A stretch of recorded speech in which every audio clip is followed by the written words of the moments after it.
De par mon expérience au cube, je dois dire qu'une seule compagnie a su m'impressionner. Une seule équipe a su me prouver à moi et à tous les autres cubeurs qu'on pouvait trouver le cube parfait. De par leur feeling, leur design, leur style unique, ces cubes ont rendu possible des records ahurissants. Ici Foxy Cube et aujourd'hui je vous présente Gans Puzzle.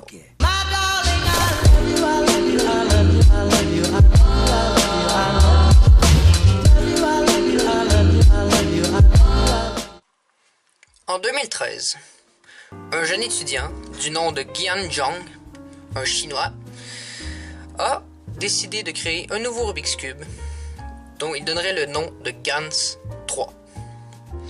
D'une largeur de 55 mm, beaucoup plus léger que le Rubik's Cube, équipé d'un octopus core avec des écrous et des springs en tant que tension, ce cube a fait une révolution dès son arrivée. Comme point positif, il avait comme corner cutting de faire plus de 45 degrés de corner cutting. Il était smooth, buttery, extrêmement doux à cuber, était un nouveau feeling comparé au Rubik's Cube original évidemment. Mais par contre, beaucoup plus de points négatifs l'entouraient, dont celui qu'il n'était pas très stable. Il était bloqué, mou, déformable, malheureusement en corner twistait beaucoup et popait. Son prix était autrefois de 14$, ce qui était plutôt cher et dispendieux pour un Rubik's Cube, mais aujourd'hui, comparé à ceux qu'on a, c'est foutrement rien. Un an plus tard, en 2014, alors qu'il remarquait que son cube commençait un peu à perdre de la valeur, Monsieur Gagnon avait décidé de créer un nouveau cube, le Gans 357, dans lequel il avait décidé d'allonger sa forme de 2 mm. Donc il faisait maintenant 57 mm. Il avait un octopus core en plastique, toujours, un anti-pop et des écrous en métal encore. L'octopus core en plastique a été changé plus tard dans le Gans 357 Ultimate pour un corps en métal, ce qui le rendait encore plus stable et l'évitait de se déformer. Il avait un meilleur corner cutting, était plus stable et ses pieds de coin étaient plutôt arrondis. Comme point négatif, il bloquait pas mal, corner twistait et son prix était de 25$, donc était très cher mais valait le coup. C'est alors qu'encore un an plus tard, un nouveau cube est arrivé et a fait l'effet d'une bombe. Le Gans 356. Équipé de son metal core, de ses écrous en plastique qui le rendaient beaucoup plus léger, le changement de spring était possible, donc on pouvait modifier les tensions.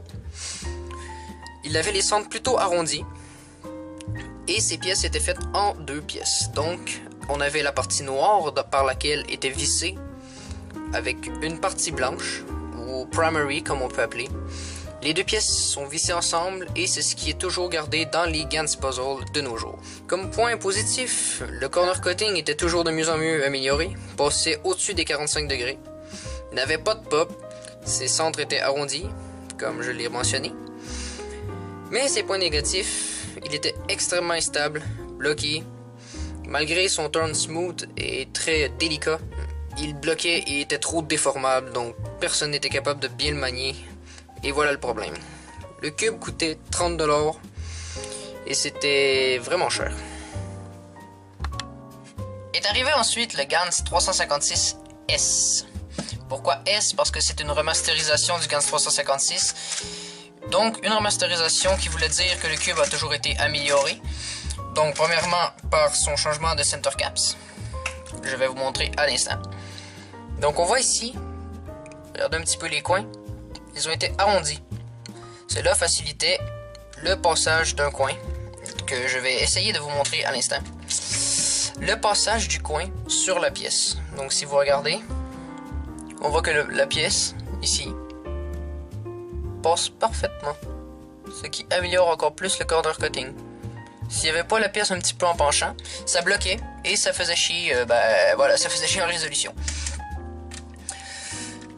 Comme je vous l'ai dit, le corps a été amélioré. Il est rendu en métal avec un écrou en plastique et les springs sont changeables. Ensuite de ça, il avait un feeling extrêmement smooth. Donc très smooth, très glissant, silencieux, extrêmement doux à cuber. Donc un cube qui avait fait plus qu'une bombe, disons une bombe nucléaire, ok. Ça a vraiment été un gros hit dans les années 2015, probablement dans les mêmes années que le Moyu Hualong, pardon. Le Moyu Tanglong, Moyu Hualong, autour de ça ces années-là. En fait, ce cube-là a été une vraie révolution. Mais son problème majeur, mais vraiment majeur, c'est qu'il était extrêmement déformable. Quand je dis par déformable, c'est ça. Donc on voit ici que le cube, ben, si on le laisse comme ça, il va garder sa position. Parce que tout simplement, il n'y a rien qui le ramène. Pas ses springs, pas rien. Et si on fait ça, ben voilà, il se replace. Mais il était tellement déformable que c'était impossible de jouer avec. Alors voilà son gros problème majeur. Mais sinon, le cube était une merveille. On a ensuite passé au Gans Air. Donc ça a changé le monde du Rubik's Cube. Donc c'est devenu le main de tous les grands cubeurs. Donc plus personne n'utilisait aucun autre cube ou presque plus aucun autre cube autre que le Gans 356 Air. Malheureusement le mien c'est un peu pété, donc je l'ai démonté en question de le réparer en attendant que ben voilà que je le répare. Et puis mais je vais quand même vous décrire le Rubik's Cube en tant que tel. Donc, sa structure était plus forte, donc vraiment plus forte, et il y avait un système révolutionnaire qui est arrivé. Donc, c'est le système qu'on a appelé GES, donc Gans Elasticity Systems. C'est ce qui permettait au cubeur, tout simplement de pouvoir changer les tensions de son cube sans se compliquer la vie, enlever toutes les écrous, toutes les vis, toutes les springs, toutes les washers, toutes les merdes qui faisaient chier sur les Gans 356S et 356. C'est ce qui permettait au cubeur de changer sa tension de manière tellement simple qu'il en devenait presque évident que le cube allait devenir votre main. Ses pièces étaient beaucoup plus lisses, il était extrêmement léger, d'où son nom. Si vous voulez voir, allez voir mon unboxing dessus, j'en ferai pas mal une bonne review. Ses points positifs, il était extrêmement léger, beaucoup plus rapide, beaucoup plus fort, très très smooth par expérience, extrêmement smooth, un cube que je n'ai jamais regretté, doux, silencieux, et puis c'était juste une merveille.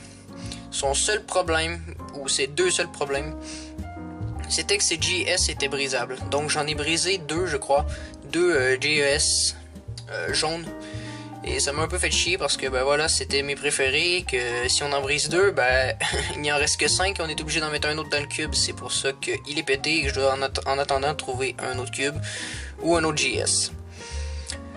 Il était beaucoup trop vite et instable, c'est ce qui a permis après à Gans de réaliser un autre truc qui va venir révolutionner le monde du Rubik's Cube. Son prix était de 45$, et pourtant, pas mal de gens l'ont acheté, dont moi. On est arrivé ensuite avec un petit cube plus spécial, donc une petite faveur que Gans a faite à Rubik's, la compagnie Rubik's. Vous vouliez un Speed Cube de chez Rubik's? Celui de Rubik's Corporation n'était pas celui qu'il vous fallait. Gans a tout simplement créé, avec son système révolutionnaire de Gans 356 Air, a tout simplement fait un Rubik's Cube avec le design, avec leur fameux design de chez Gans. Donc voilà, je passerai pas plus de temps sur ça parce que ça reste sensiblement un Gans Air, mais voilà, c'était juste très cool d'avoir un petit Rubik's Cube avec la forme d'un Rubik's Cube, avec les tiles qui n'avaient pas de sticker, mais pourtant ressemblaient à un cube à sticker. Mais voilà, c'est tout ce qui était le Gans 356 Rubik's. Est arrivée la révolution. Mais quand je dis révolution, c'est complètement la révolution. Le premier cube à avoir eu de la magnétisation. Gans a décidé de foutre des aimants dans un Rubik's Cube. Je sais pas trop pourquoi, qui a pensé à ça, mais je vous jure que c'était une idée de génie. Mettre des magnettes dans le cube, ça le rendait beaucoup plus stable. Il était personnalisable, beaucoup plus smooth, moins instable, moins déformable, si je peux me permettre. Il était beaucoup plus doux, il avait un corner cutting parfait. Et juste rendre les aimants faisait en sorte que le cube ne bloquait presque jamais. dans le paquet, on vient avec des GS de plus, donc les mauves, les verts, les bleus, et voilà, je crois que c'est ceux-là. Ensuite de ça, donc, comme point positif, il était extrêmement smooth, ne popait jamais parce que son anti-pop était rendu complètement dingue. Ses surfaces étaient lisses, donc il allait super doux. Les GS permettaient à la tension du cube d'être beaucoup plus smooth, personnalisable de la manière dont vous le voulez. Mais comme point négatif, ces GS... ces aimants se décollaient beaucoup. Parce qu'il était collé aux parois du cube, et souvent lors des impacts, quand on déposait le cube après un solve, ben on sentait que les aimants s'étaient décrochés, puis ça faisait clic dans le fond du cube, là. Je sais pas trop comment vous dire ça, mais les aimants se décollaient. Et par contre, ce qui faisait chier un peu le peuple, c'est que là, les Gans ont commencé vraiment à devenir chers. Donc 70$ pour le Gans UM. Sur Amazon ou sur ces sites-là, mais je sais qu'au Québec, même si vous le commandez sur un bon site, il va vous coûter extrêmement cher. Autour de notre petit ami le SM, donc celui qui a succédé, le Gans 356 UM. Donc c'est le cube qui a pas mal fait un gros hit, donc que beaucoup ont utilisé pendant longtemps. Le Rubik's Cube, le Gans UM, le Gans SM, qui a été, voilà, la grosse révolution pendant 2017-2018, avant que le Gans 354M sorte. Donc ce cube-là était tout simplement, encore une fois, une remasterisation du Gans UM, déjà en partant, en améliorant l'emplacement de ses magnettes. Donc je vais vous montrer une petite image à l'instant, qui va vous montrer, qui va vous montrer comment étaient disposées les pièces avant et après. Donc dans le Gans Air et dans le Gans Air SM et UM. Ces GS étaient plus gros comparé à celui du Gans Air. Donc je vais vous montrer à l'instant une petite échantillon des deux. Donc voilà un Gans Air SM et voilà un Gans Air tout simplement. Donc on voit que les GS sont beaucoup plus gros et sont beaucoup plus solides. Voilà. Donc ensuite de ça, ces centres étaient beaucoup plus ronds. Ces points positifs ne popaient jamais, ne bloquent jamais, ça je peux vous le confirmer. Un corner cutting de plus de 60°, donc voilà, il n'y a jamais de problème de corner cutting avec ce cube, peu importe où vous le faites, il va le passer. Peut-être un peu plus avec difficulté si on le voit trop loin, là, mais voilà, faut pas trop y en demander, et ça sert à rien non plus. Mais le cube est tellement excellent en corner cutting que c'est juste parfait. Alors je vois pas comment ça pourrait être mieux. Il n'y a pas de pop. Les aimants se décolle pas. Il est totalement personnalisable. Mais le problème, c'est avec les aimants. Je dirais qu'ils sont pas assez forts. Donc on sent qu'il y en a. Mais c'est pas assez fort, je dirais. On pourrait mettre une coche de plus parce qu'on sent pas tellement que c'est aimanté. Même si, quand on le tourne lentement, ça paraît. Au niveau de son design, on a changé un peu le cube. Donc on voit ici le Honeycomb Design. Donc c'est un design qui permet le dispatch du lube dans le cube. Donc les petites pièces ici, les honeycombs, se remplissent. Et ce qui est cool avec ces cubes là, c'est qu'ils peuvent coller comme ça. Donc on peut s'amuser à enlever le corps et à résoudre le cube sans le corps. Voilà, c'est super cool. Et puis sincèrement, je trouve que c'est le meilleur cube que j'ai testé à date. Je n'ai pas encore le budget pour m'acheter les deux autres, mais je vous garantis que ça va sûrement venir un jour. Gans a ensuite mis au monde le Gans 354. Donc c'était un petit cube, beaucoup plus petit que son premier, même le premier né, celui qui mesurait 55,5 mm. Donc celui-là en mesurait 54, donc il était extrêmement petit. Ses aimants sortaient de sa surface, donc au contraire comparé à celui du Gans 356 Air SM, les aimants sortaient de la face noire et se collaient automatiquement les uns contre les autres sur le cube. Donc ça rendait l'aimant beaucoup plus fort et le design encore mieux. Voilà.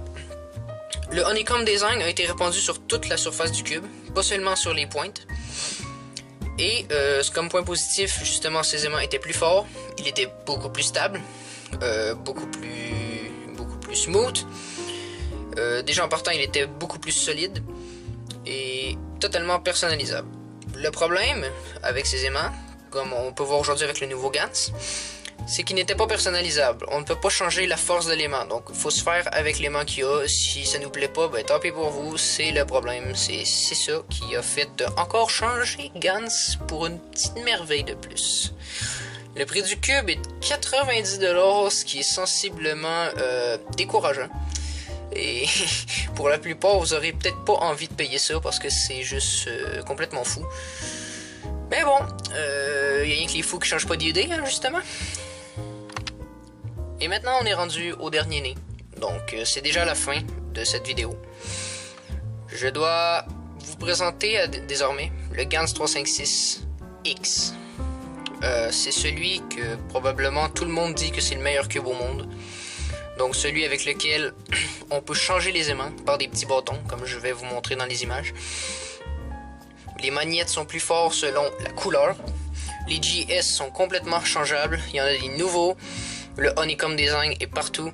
Le cube tourne smooth. J'ai écouté des vidéos là-dessus. Il est extrêmement silencieux. Il a l'air crunchy, mais c'est un point tellement positif personnellement. Le corps a changé aussi, il est devenu plus solide, il est devenu plus solide et moins léger, et moins lourd, pardon. je vais y arriver. Hein. Et puis, au début, il était seulement stickerless, mais là, il est devenu plus. On s'est mis à voir des nouveaux changements sur le cube. Il est plus de couleur normale, donc noir, blanc, et toutes les autres couleurs qu'on peut choisir. Donc voilà, c'est tout les amis. Je crois que j'ai bien approfondi vos connaissances chez Gans.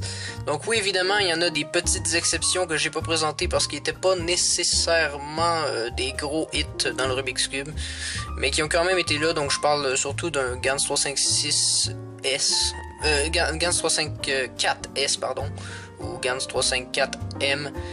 Mais tu sais, voilà, ça reste quand même le même cube, mais juste en une version plus améliorée, si on veut. C'est pour ça que je les ai pas présentés, mais j'espère que cette vidéo vous aura plu, vous aura fait connaître Gans encore plus. N'hésitez pas à aller consulter des sites si vous voulez vous acheter Gans. Mais sincèrement, si vous devez commencer au Rubik's Cube, peu importe, même si vous commencez, même si vous êtes rendu un expert, même si vous êtes intermédiaire, peu importe le niveau, vous comprenez bien, Gans va toujours être fidèle à votre niveau, il vous causera jamais de problème.